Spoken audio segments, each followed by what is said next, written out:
আরজিকরে আর্থিক দুর্নীতি মামলায় সন্দীপ ঘোষকে হেফাজতেই চাইল না সিবিআই। আলিপুরের বিশেষ সিবিআই আদালত সন্দীপ ঘোষ সহ তার 3 সহযোগীকে 14 দিনের জেল হেফাজতে পাঠিয়েছে।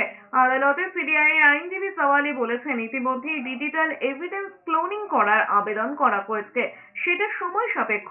সেই রিপোর্ট না আসা পর্যন্ত জেলে রাখা হোক, পরে প্রয়োজন হলে হেফাজতে চাওয়ার আর্জি জানানো হবে। ভবিষ্যতে রায় কি হবে তা এখন থেকেই ঠিক করতে চাইছেন। সিবিআই এর আইনজীবীকে আরো ভর্ৎসনা করেছেন বিচারক।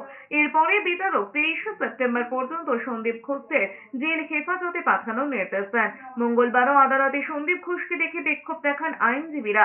এর আগে আদালতে তোলার সময় আবারও ভিড়ের মধ্যে থেকে উঠেছে চোর স্লোগান।